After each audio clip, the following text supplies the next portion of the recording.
불의의 부상으로 메이저리그 첫 시즌을 조기에 마감한 이정우 선수에 대한 현지의 충격적인 분석이 나왔습니다. 자본주의의 끝을 달리는 프로스포츠인 만큼 돈에 관련한 이야기부터 시작해 지금까지 보여줬던 경기력까지 설왕설래가 엄청난데요. 팀이 시즌의 25%를 소화한 시점에 일어난 시즌아웃을 당한 이정우는 출발이 좋았기 때문에 불의의 부상 때문이었다는 표현이 따르고 있다는 것은 다행인 지점이기도 하죠. 이정우 선수는 지난 5월 초 메이저리그 경기에서 만든 파울 타구에 왼발을 맞아 타박상을 입은 뒤 3경기를 쉬고 돌아온 복귀전에서 1회 초 수비 2-3할루 상황에서 홈런선 타구를 잡기 위해 뛰어오르다 펜스에 충돌한 어깨를 잡고 쓰러지며 다시 경기장으로 돌아오지 못했죠. 구단은 보도자료를 통해 이정우가 LA에서 만난 닐 엘라트라체 박사를 통해 어깨 수술을 권유받았다. 구조적인 손상을 당한 왼쪽 어깨 관절 와순 봉합 수술을 받게 됐다. 이정우의 이번 시즌은 안타깝게 마감됐다라는 소식을 전했고요. 상황이 이렇게 되자 미국 현지의 각종 스포츠 매체는 이정우가 부상자로 지내며 받게 될 돈의 규모와 메이저리그 서비스 타임 규정이 어떻게 적용될 것인지에 대한 팬들의 궁금증을 해결하기 위한 보도를 늘어놓습니다. 그리고 심지어 반멜빈 감독은 여전히 기자회견에서도 시즌 아웃된 이정우에 대한 질문을 받기도 합니다. 아무도 잘 모르던 동양인 선수에게 너무 퍼주는 것 아니냐고 말이죠. 당연히 평소 김하성 등 한국 선수에 대한 이해가 깊고 이들의 헌신과 실력에 대해 의심의 여지가 없다는 찬사를 쏟아내던 반멜빈 감독에게 이런 수준 낮은 질문은 상대할 가치가 없었기에 해당 질문을 던진 미국 기자를 쫓아내며 상황은 종료됐지만요. 그만큼 이정우에 대한 관심은 여전히 1억 불이 넘는 계약이다 보니 도통 식을 줄을 모르는 것 같죠. 오늘은 이정우 선수를 둘러싼 돈과 관련한 문제에 대한 소식 이모저모를 전해드리려고 합니다. 잠시 저의 광화문 브리핑 구독 설정도 부탁드리고요. 샘플한 구단은 이정우를 기존 10일짜리에서 60일짜리 부상자 명단으로 이동시킵니다. 수술 및 장기적인 재활이 필요한 선수들이 60일짜리 부상자 명단에 오르는데요. 한마디로 가까운 장래에 복귀가 불가능하다는 뜻이죠. 물론 요즘 이정우를 포함해 메이저리그 많은 선수들이 부상자 명단에 올라 제 기량을 발휘하지 못하는 경우가 많긴 하지만 이정우의 부상에 주목을 받는 것은 바로 이정우의 몸값과 신분 때문입니다. 이정우는 미국인들 사이에서는 완전히 신인과 다르지 않은 인물인데요. 이런 인물이 6년 1억 1,300만 불, 하나로 약 1,530억 원의 대형 계약을 맺고 메이저리그에 진출했으니 관심이 안 갈래야 안 갈 수가 없는 상황인 것이죠. 부상 전까지는 올 시즌 총 37경기에 출전해 타율 2할 6푼 1리, 2홈런 8타점 2도루의 준수한 성적을 올렸고요. 수치상으로는 완벽히 동일하지 않지만 새로운 리그에서 적응기도 없이 연착륙한 것은 물론이고 앞으로 30년간은 한국이 일본을 절대로 이길 거란 생각도 못하게 만들겠다는 망언만으로도 유명한 이치로 선수의 첫 시즌 모습이 보인다는 평가를 들을 만한 성적이었죠. 비록 부상으로 시즌을 조기에 마감하게 됐지만 이정우 선수는 다행히 연봉이나 메이저리그 서비스 타임은 전혀 문제가 없을 전망입니다. 예정대로 계속 지급될 것이란 메이저리그 사무국의 확인을 땅땅 하고 받은 건데요. 불행 중 다행으로 메이저리그 규정을 모두 충족했기 때문이었죠. 원래 메이저리그 선수들은 정규 시즌이 시작되면 매 2주마다 한 번씩 연봉을 6개월 단위로 나눠서 받습니다.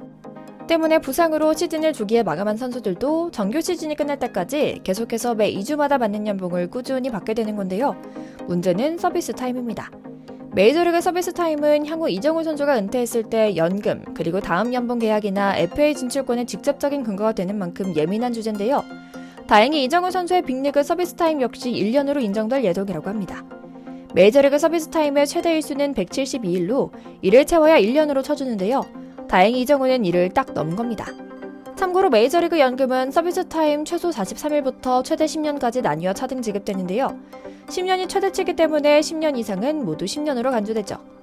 즉 이제 이정우 선수는 재활에 집중해 돌아와 앞으로 9년간 멋진 경기 보여준다면 10년 서비스 타임을 채우고 메이저리그 연금을 받을 자격이 생기는 겁니다.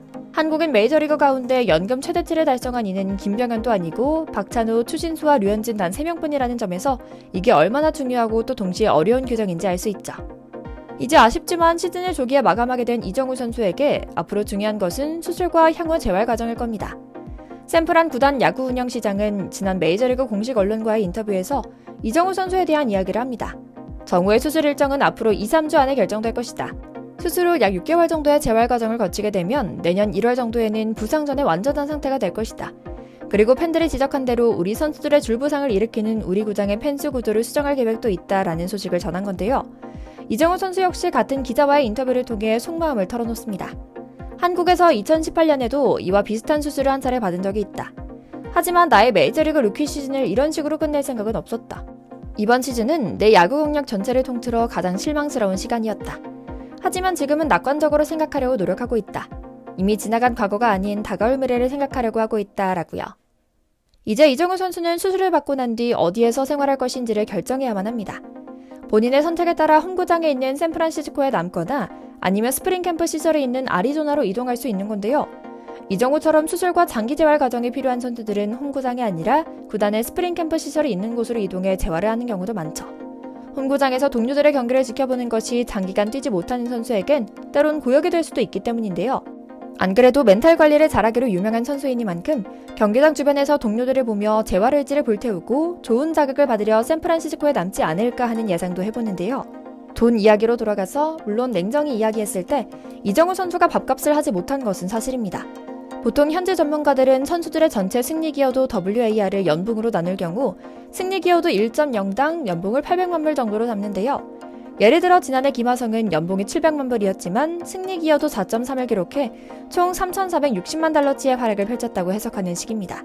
반면 이정우 선수의 승리 기여도는 0.3입니다. 270만 불 정도의 활약에 그친 건데요. 올해 받는 돈이 1,200만 불이니 몸값을 하지 못한 것으로 보는 것이죠. 사실 1,883만 달러의 평균 연봉이 팀 1위이기 때문에 첫 시즌부터 잘해야 하는 처지긴 했습니다. 시카고 컵스의 스즈키 세이야, 보스턴의 요시다 마사타카의 데뷔 시즌과 비슷한 성적이 필요했던 겁니다. 종전 OPS에서 스즈키는 113, 요시다는 109로 첫 시즌의 평균인 100을 넘긴 반면 이정우는 89에 그쳤거든요. 물론 희망이 보이는 성적도 많습니다. 이정우 선수는 메이저리그 전체에서 삼진이 2번째로 적었고 헛스윙도 2번째로 적었습니다. 메이저리그 최초로 1위를 바꿔 2년 연속 타격왕을 차지한 루이스 아라에즈만이 이정우보다 좋은 수준이었죠. 반면 이정우 선수가 장타를 많이 생산하지 못한 점은 아쉽습니다. 이정우가 한국에서 약 30%의 확률로 장타를 만들었던 반면 미국에서는 16%에 그쳤거든요. 안타 생산량도 기대에 미치지 못한 것 또한 기대에 미치지 못했습니다. 공을 강하게 치지 않더라도 안타가 될 수 있는 발사각도 8도에서 32도 사이 타구가 29%에 그쳤고 공을 강하게 치면 땅볼이 되고 공을 외야로 날리면 강한 타구가 나오지 않는 모습이 반복됐거든요. 이정우에게 새로운 스윙이 필요한 이유였죠. 중견수 수비에 대한 평가는 딱 평균 수준이었습니다. 이정우는 수비와 어깨에서 정확히 평균을 기록했는데요. 메이저리그 구장들이 모두 다르게 생긴 외야 펜스는 물론 기온, 바람, 공기의 밀도, 햇빛의 방향 등의 천차만별임을 감안하면 갈수록 좋아질 가능성이 높은 건 사실이죠. 하지만 메이저 타자들의 타구가 더 빠르게 날아오기 때문에 중견수 수비에 부담을 느끼는 장면이 여러 번 있었고 결국 부상으로 이어졌다는 점은 해결해야 할 과제입니다. 그렇다면 이제 정말 중요한 것은 향후 이정우 선수의 팀 내 입지가 어떻게 될 것인가 하는 점입니다. 6년 1억 1,300만 불 계약은 양날의 검이거든요. 최고 대우를 받은 탓에 성공에 대한 기준이 높아진 건데요. 반대로 보장 금액이 큰 계약은 선수를 지키는 보호막이 되기도 합니다. 내일 방출하더라도 보장 금액을 다 줘야 하는 구단으로서는 좋은 활약을 할 때까지 기회를 주고 성장시킬 수밖에 없는 셈이죠. 이번 부상이 뼈아픈 건 성장의 밑거름이 되는 시행착오의 기회가 날아갔기 때문입니다. 150타석밖에 출전하지 못하고 첫 시즌을 끝낸 이정우는 내년이 데뷔 시즌이나 다름없게 된 건데요. 하지만 어떤 해결책을 찾아야 하는지를 확인했기 때문에 넉넉하진 않지만 부족하지도 않은 시간이라는 긍정적인 생각도 할 수 있을 겁니다. 다행히 현지에서 이정우에 대한 평가는 긍정적이라는 점도 이런 낙관론에 힘을 실어줍니다. 이정우의 장점이 메이저리그에서도 유지되며 전반기 보여준 임팩트가 강했던 만큼 쉽사리 신뢰를 잃지 않을 것임은 자명하죠. 이정우 선수는 유사한 수술을 첫 번째로 받은 후 더 뛰어난 선수가 됐습니다. 이제 다시 도전해야 하는 이정우는 백이종군의 마음으로 재활에 필사적을 겁니다. 이럴 때일수록 마음 급하게 먹지 말고 다시는 같은 부분 다치지 않겠다는 마음으로 재활과 타격폼, 수비 등을 메이저리그에 맞춰 0점 조절하는 일에 집중해야 할 겁니다.